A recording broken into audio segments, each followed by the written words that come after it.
எரேமியா அதிகாரம் 3. கணவன் தன் மனைவியை தள்ளிவிட அவள் அவனை விட்டு அகன்று வேறு ஒருவனோடு வாழ்கையில் அக்கணவன் அவளிடம் மீண்டும் திரும்பி செல்வானா? அந்நாடு தீட்டுப்படுவது உறுதி அல்லவா? நீ பல காதலர்களோடு விபசாரம் செய்தாய், உன்னால் என்னிடம் திரும்பி வர முடியுமா என்கிறார் ஆண்டவர். உன் கண்களை உயர்த்தி மொட்டை மேடுகளை பார். நீ படுத்து கிடக்காத இடம் உண்டோ? பாலை நிலத்தில் அராபியனை போல பாதையோரங்களில் நீயும் காதலர்களுக்காக காத்திருந்தாய். உன் விபசாரங்களாலும் தீ செயல்களாலும் நாட்டை தீட்டுப்படுத்தினாய். ஆகையால் நாட்டில் மழை பெய்யாது நின்று விட்டது, இளவேநீர் கால மழையும் வரவில்லை. உனது நெற்றி ஒரு விலை மாதி நெற்றி, நீ மானங்கெட்டவள். இப்போது கூட என் தந்தையே, என் இளமையின் நண்பரே என என்னை நீ அழைக்கவில்லையா? என்றென்றும் அவர் சினம் அடைவாரோ? இறுதி வரை அவர் சினம் கொண்டிருப்பாரோ என்கிறாய். இவ்வாறு சொல்லிவிட்டு உன்னால் இயன்ற வரை தீச்செயல்களையே செய்கிறாய். யோசியா அரசன் காலத்தில் ஆண்டவர் என்னிடம் கூறியது: நம்பிக்கையற்ற இஸ்ரவேல் செய்ததை கண்டாயா? அவன் சென்று உயர்ந்த குன்றுகள் அனைத்தின் மீதும் பசுமையான மரங்கள் அனைத்தின் கீழும் விபசாரம் செய்தாள்.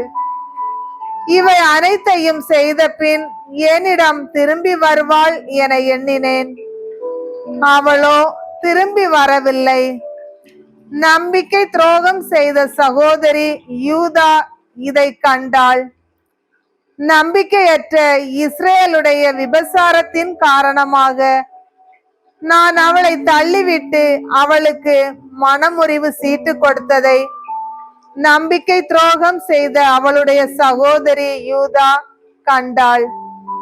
எனினும் அவளும் அஞ்சாது சென்று விபசாரம் செய்தாள். விபசாரம் செய்வது அவளுக்கு வெகு எளிதாக இருந்ததால் கல்லோடும் மரத்தோடும் வேசித்தனம் செய்து நாட்டை தீட்டுப்படுத்தினாள். இவை அனைத்திற்கும் பிறகு கூட நம்பிக்கை துரோகம் செய்த அவளுடைய சகோதரி யூதா முழு உள்ளத்தோடு என்னிடம் திரும்பி வரவில்லை. பொய் வேடம் போடுகிறாள் என்கிறார் ஆண்டவர். ஆண்டவர் என்னிடம் கூறியது: நம்பிக்கையற்ற இஸ்ரவேல் நம்பிக்கை துரோகம் செய்த யூதாவை விட நேர்மையானவள். நீ சென்று வடக்கே திரும்பி இச்சொற்களை உரக்க கூறு: நம்பிக்கையற்ற இஸ்ரவேலே, என்னிடம் திரும்பி வா என்கிறார் ஆண்டவர். நான் உன் மீது சினம் கொள்ள மாட்டேன், ஏனெனில் நான் பேரன்பு கொண்டவன் என்கிறார் ஆண்டவர். நான் என்றென்றும் சினம் கொள்ளேன்.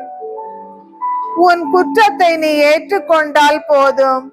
உன் கடவுளாகிய ஆண்டவருக்கு எதிராக கலகம் செய்தாய்.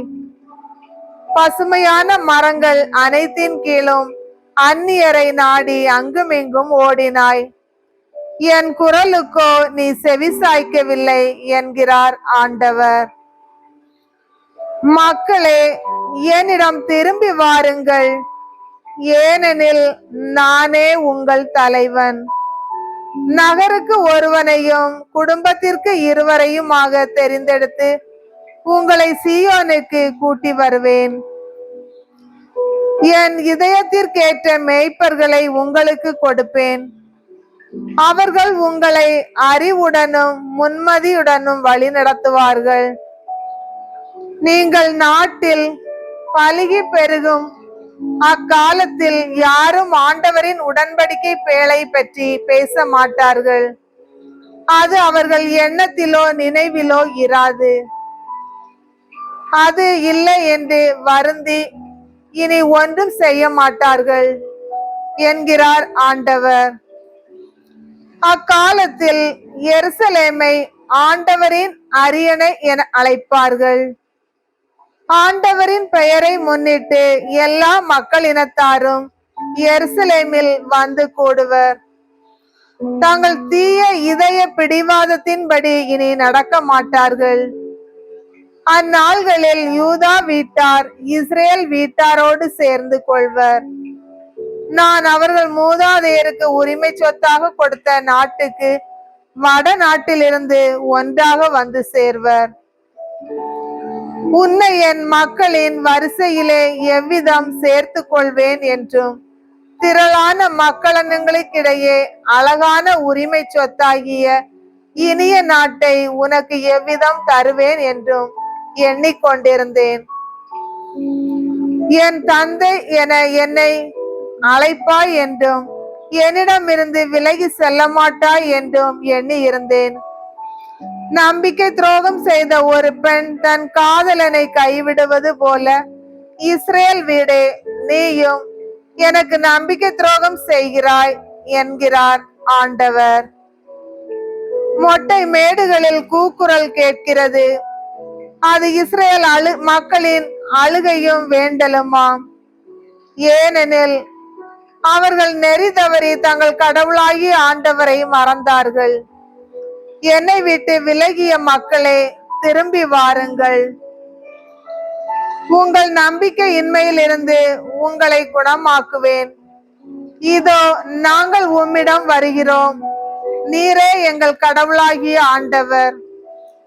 குன்றுகளில் இருந்தும் மலைகளில் செய்யப்படும் அமளிகளில் இருந்தும் கிடைப்பது ஏமாற்றமே.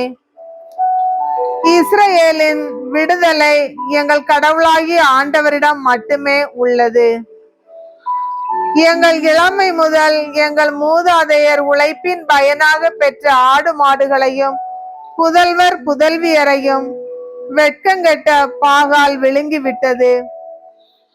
மானக்கேடே எங்கள் படுக்கை, அவமானமே எங்கள் போர்வை.